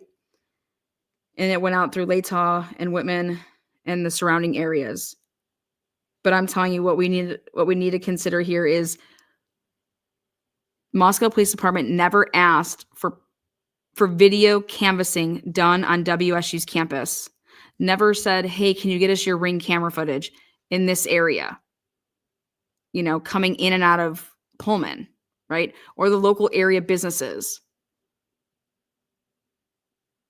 Because it was never on Moscow's radar. Because Moscow didn't have a radar. MPD, I have no idea what they were doing. But they were very, very interested on November 20th getting Kaylee's Reddit. And remember I told you guys, I said somebody tipped their hand there when they went to get Kaylee's Reddit on November 20th. Why are you going and getting Kaylee's Reddit on November 20th? And then not serving that until December 1st? December 1st comes after what? November 28th, November 29th, November 30th. What also happened on November 28th, 29th, and 30th? None other than Bill motherfucking Thompson comes out and does interviews and saying that if you knew what he knew, you would send your kid to Moscow, Idaho for school because it is completely safe. But I know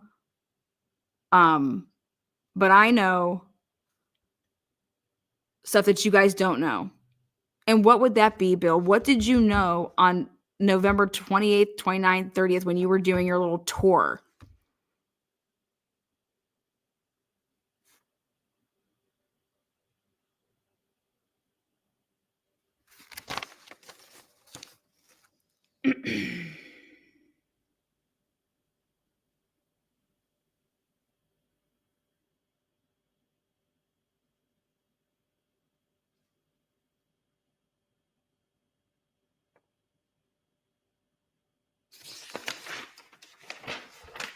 The FBI is not stupid enough to just hand over to Moscow Police Department, who they've left literally in the dust and cold and haven't told them anything, to just hand them over the name Bryan Kohberger, okay, on December 19th, if they wouldn't have done their own homework first, right?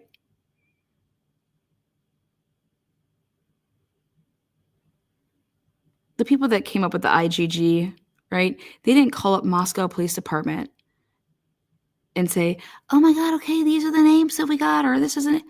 No, like they went through their own channels. And when they believed it was time for Moscow Police Department, here you go. That's how Payne went on record saying that. When I say record, he is under oath saying that I talked to these guys on November 20th, right around the same time I found out about Bryan's name. Right?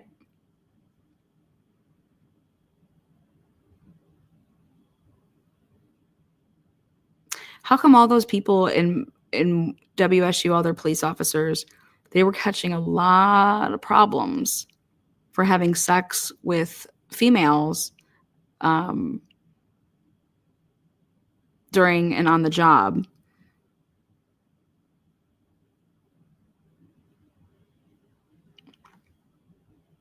I mean, if you think Bryan planned all this out from Pennsylvania the year before, then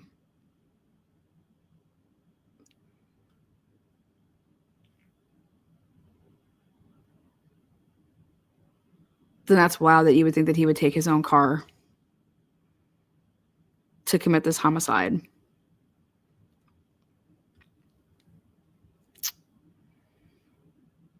With everybody having Ring cameras nowadays, that would just be the dumbest shit you could ever do.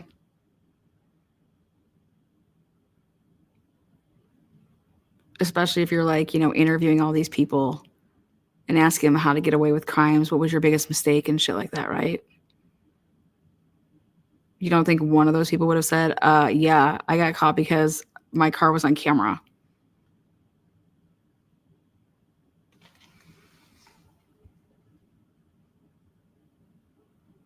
Anyways, if you missed it at the beginning, because I am ending this now, if you missed it at the beginning, Bryan Kohberger is featured having a California casualty insurance card on the camera. Here it is from the pullover. Pullover, it's a card again. So here it is.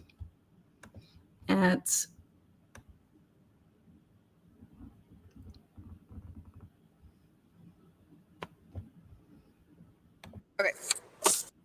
Right here.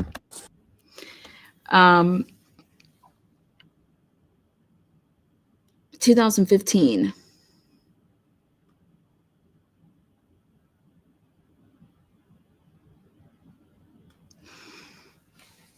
So he has his insurance is a California Casualty Insurance of Oregon, and on those cards, they put your policy number, the policy start and end date, the insurer's name and contact information. We're wondering did his insurance card catch on the body cam with a phone number? Because again, how did they get Bryan Kohberger's phone number? We're still trying to, figure that out. But now I think we can maybe just figure that they had his phone number because the FBI knew his name way ahead of time.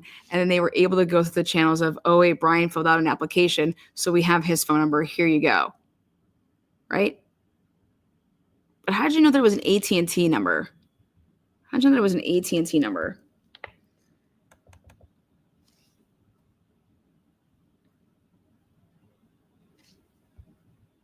This is going to be really, really interesting when this all comes out.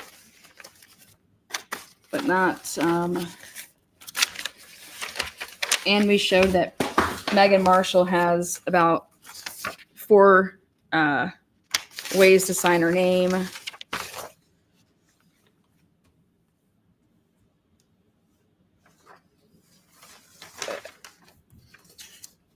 Depending on what time of day it is, depending on what program she's using.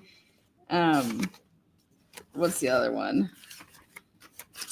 Let's see. And the reason that car insurance is kind of interesting is because the California Casualty, they offer car insurance for people that live in Washington that are law enforcement. So I think I put that up. There you go. There we go. Let's see. Here we go. So in case you just joined us, California Casualty offers car insurance policies for law enforcement officers, including police officers in Washington. So I'm just curious, out of all the insurance companies that Bryan Kohberger went with, he went with California Casualty. And I want to know when people just see that.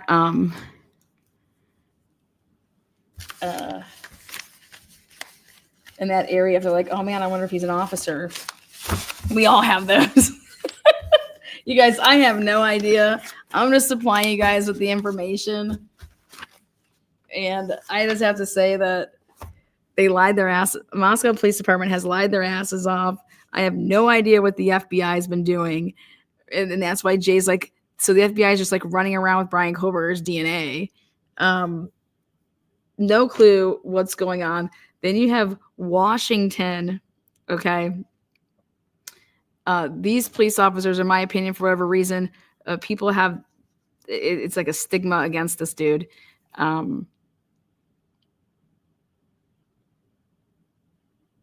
But why officers would be running around in a parking lot at 12:58 in the morning, because jumping up and down, like they found like some like, you know, magical pot of gold on top of this white Elantra. Like, you know, you would just query the cars. Here, these are the cars. Do you want us to like drive around and like, are you looking for something, you know, specific? But once you queried them and you had the license plate on them, then you would just like run it. And, you know, this is just not needed. None of this shit is needed. You wouldn't, it's all just a bunch of fucking bullshit. So, and when I mean it's all a bunch of fucking bullshit, how they got to Bryan Kohberger is all lies.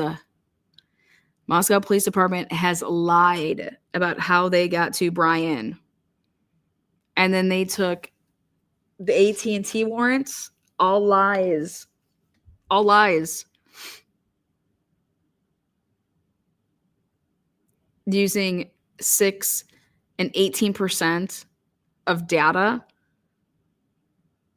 from 2 to 6 a.m. Unbelievable. But why would anybody only use 6%, 10? I mean, I'm just so interested to see what Nick Balance is going to testify to. But he was just sitting there on December 23rd, you know, oh my God, like mapping everything out. And, you know, this is the route. Yep. This is the route. Yep. Here, write all this stuff down because the phone's basically traveling like this. And then somehow miraculously, December 23rd, you have these WSU videos with this white sedan. How would you have those? Oh, wait, that's right. You've been doing other things, right? You've been working on this shit since November. FBI, right? Yeah.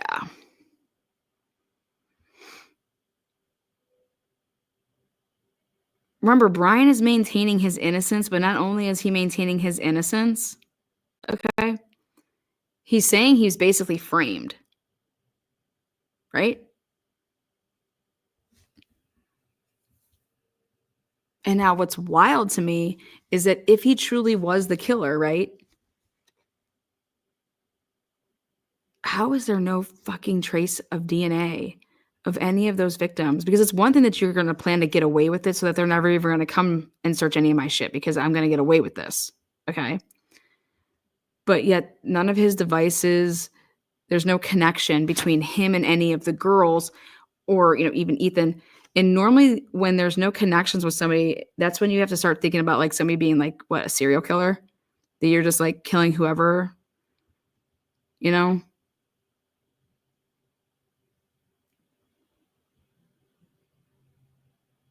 So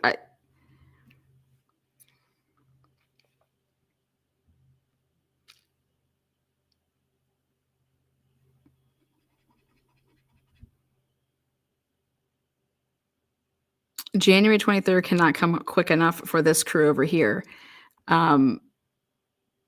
It's basically like the trial, in my opinion, because it's so fuck if you're going to rely on a jury. You know, if you're an innocent person, you need all of this shit suppressed.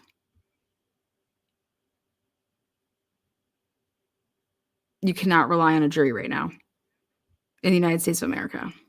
Not like this. Not when the media has completely dumped on you. Those of you guys that don't believe me, so that's my coverage of the Kohberger case for tonight. But I told you guys I would give you a little something for the Scott Peterson case. Those of you guys that watch Delphi.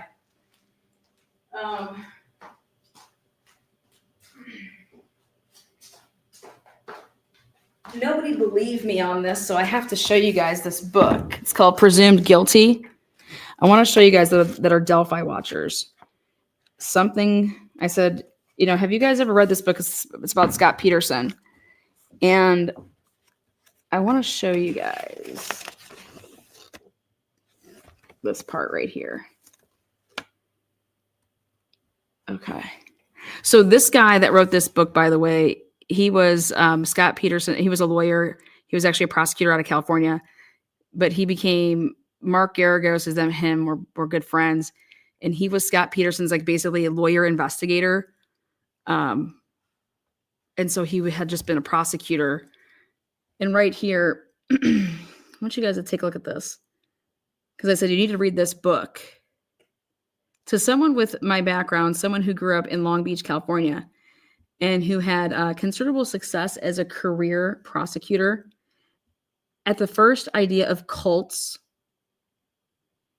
sounded as outlandish to me as it did to some members of the press.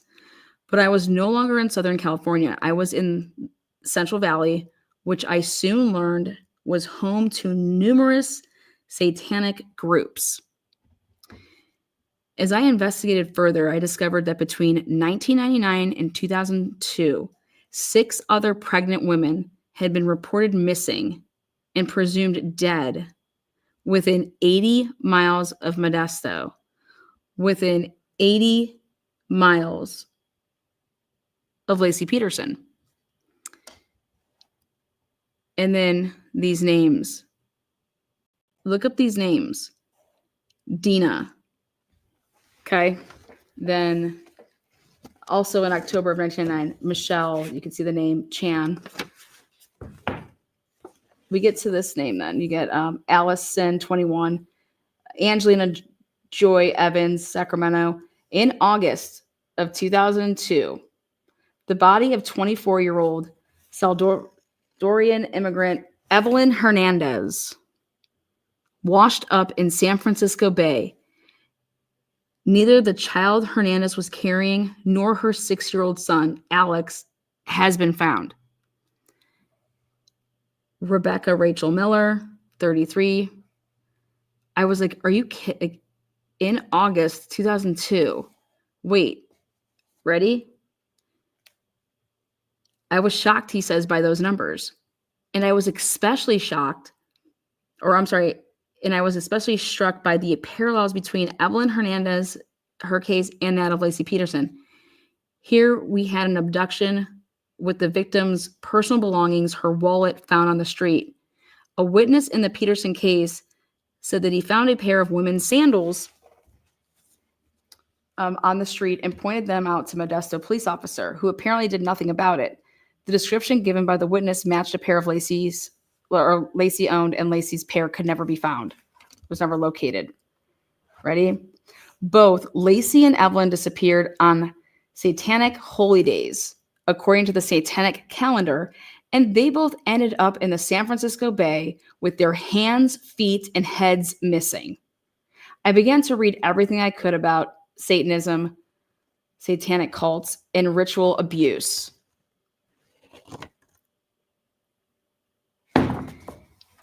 Even the Modesto Police Department had a special unit focused on cult activity within the city.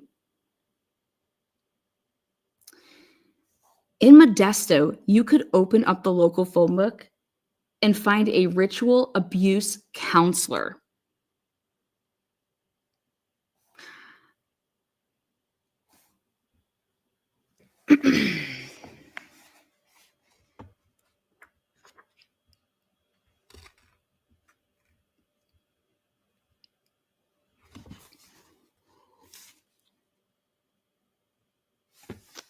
If you guys watch the special that's out there on Netflix, I want you to take a look and listen to why they're talking about about the shit going on across the street.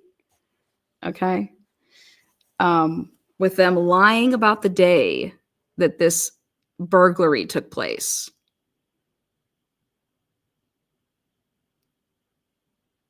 Scott Peterson didn't get a fair trial. Scott Peterson was tried through the media. He went on 2 dates with Amber Fry. Amber Fry put fucking Scott Peterson on a Christmas card.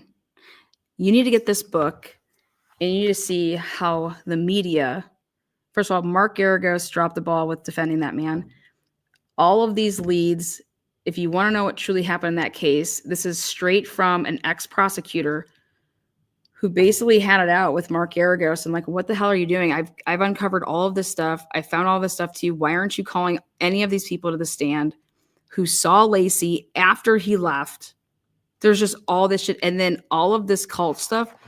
So think about back in 2022 and 2023, trying to talk about cults like Delphi did now in 2020, 2023, 2024. You guys, it's insane.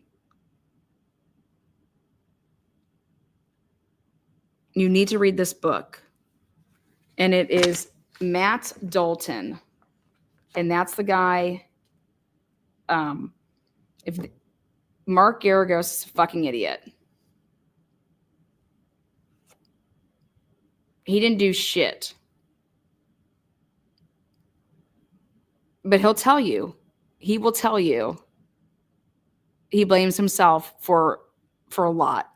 But the media has twisted so much in this case. If anybody deserves, like this, when you talk about a case that doesn't have physical evidence, anything that you knew about this case and anybody wants to tell you there's physical evidence, there is no physical evidence against this man.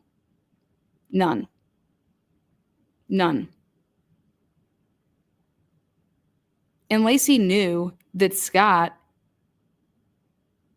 had banged other women in the past.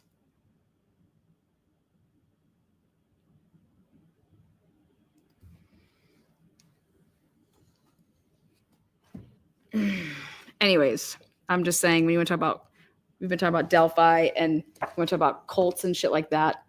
Go check out that boat experiment. Just check out this book. Read this book and tell me what you think. It's a really good book.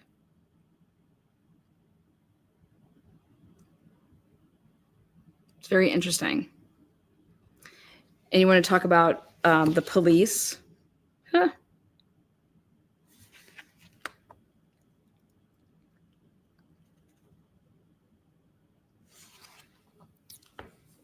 Where did the duct tape come from? The presence of duct tape suggests that the possibility of an abduction. The police, however, sought only to link Scott to the duct tape by comparing it to the tape on flyers he had posted regarding them missing. What would it have shown if he had compared with the duct tape found in the brown van? What could account for the multiple rib fractures if this had been a soft kill, as was the police's prevailing theory? According to the autopsy report, the condition of the baby was remarkably different from Lacey's remains. The body is that of a decomposed male fetus, as received 1.5 loops of plastic tape around the neck of the fetus with extension to a knot near the left shoulder. The skin is uninjured beneath the loop and slack between the loops. And the neck is roughly 2 centimeters. Examination of the chest reveals an apparent post-mortem tear exposing the internal surfaces of the right shoulder and the right hemithorax. This injury extends onto the right lateral abdominal wall with partial evisceration of small and large intestine.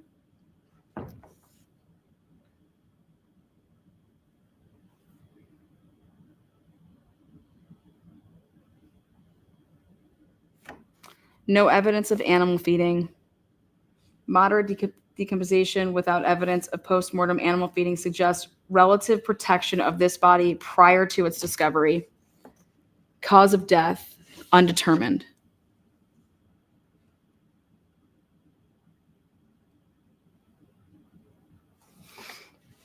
The condition of the baby raised some unusual questions with no satisfactory explanations. The 1.5 loop of plastic tape around the neck contained a knot. The fact that there was only 2 centimeters of slack between the tape and the baby's neck meant that the tape, in my opinion, could not possibly have floated over the head. How then did it get there? In the autopsy photos, there also appeared to be a piece of electric tape squared off at the end, holding the baby's ear folded over. The police claimed that the material was seaweed. I have lived on or near California beaches all of my life and have never seen seaweed that looked like that.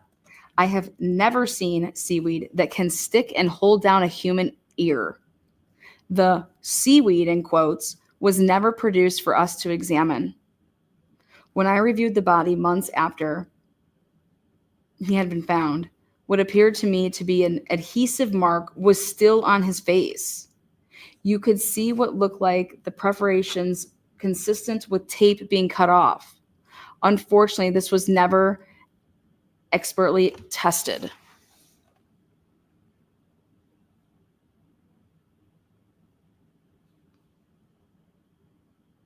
It seemed clear to me in that photo that the Peterson's baby's ear was held down with black electric tape.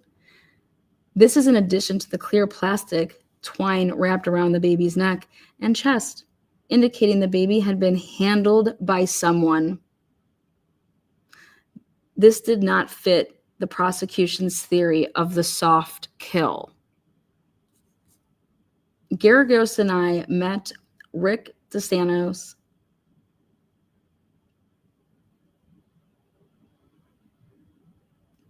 he was the county senior deputy district attorney, Dave Harris, at Modesto PD with intentions of taking close-up photos of the forensic evidence and having a knot expert look at the knot around the baby's neck and chest to see if it was man-made. We believed that the expert might help us in figuring out where the object around the baby's neck came from.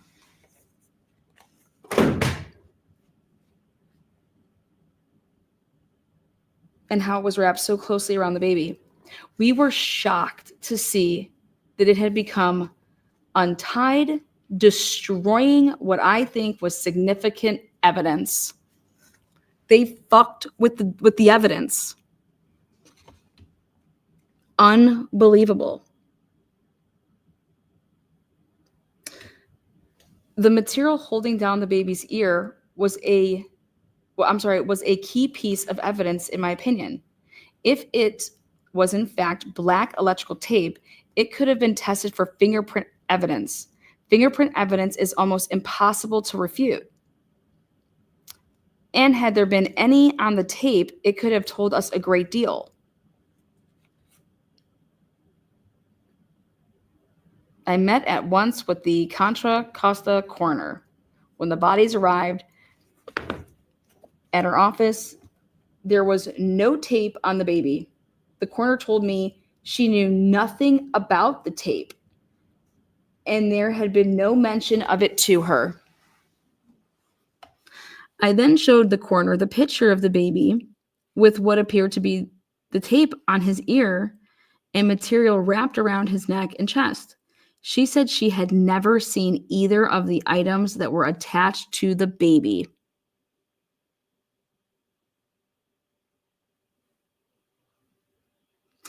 Whatever was holding down the ear disappeared after Richmond police took the picture. Who got rid of it and why? At the time the bodies were discovered, a pallet bag, a huge plastic bag designated to cover a 6-foot pallet, was found washed up in the same area. The bag also had duct tape attached to it. A few feet away were metal pipes with duct tape attached. Even more compelling was the observation made by East Bay Regional Park District Police Officer Timothy Phillips that the pallet bag's odor was similar to that of the remains. This important information was not contained in any police report that I received.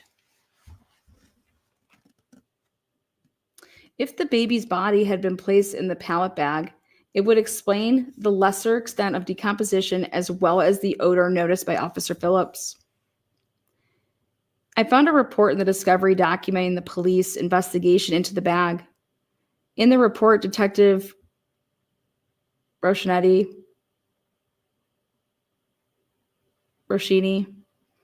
wrote that he called the Canadian company that manufactured the pallet cover bags Target Products and asked them if they shipped their product to Modesto. The company did not. Roshini's investigation of the bag apparently ended there.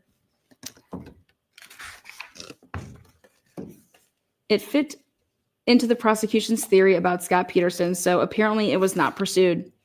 I conducted my own investigation into the bag and its origins. I called Target Products and asked where they shipped pallets of their product. I was told they shipped to the San Francisco Bay. In fact, their product was being used on the Richmond Bridge retrofitting project near where the bodies were found. The bag, in quotes, the bag did not blow off of a ship, the representative told me. We transport those bags from Canada all the way to San Francisco. I don't know how it could make it all the way and then suddenly blow off when it reached its destination. Also, we don't put duct tape on the pallet cover bags. None of them. Someone else did that, not us. I drove to the Richmond Bridge construction site. The construction site was secured with barbed wire fencing, and at night, the grounds were patrolled by security guards. I had a contact who was working on the project, and he was able to get me access to the site. I saw the Target pallet cover bags on the premises. I wanted to find out how someone could possibly come into possession of one of these bags. I asked the foreman what was done with the Target pallet cover bags after they were finished with them, and he said they were thrown into a dumpster and eventually taken to the Richmond Sanitation Company, located a short distance from where the bodies and bag had washed up. I went to the Richmond Sanitation Company. It would be easy for someone off the street to come in there.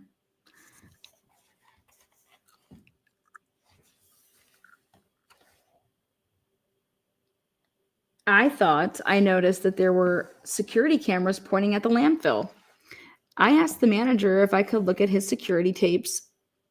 Starting from the week of December 24th, he told me to get a subpoena. We eventually served Richmond Sanitation with a subpoena, demanding their videotapes from the period Lacey went missing. They later claimed that they had taped over the days we requested. The tapes were forever lost.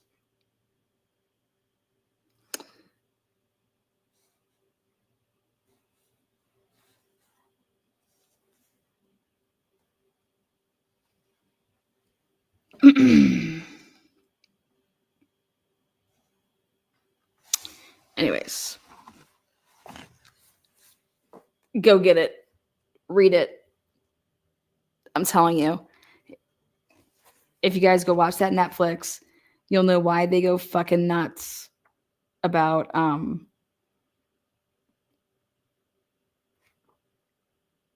they lie.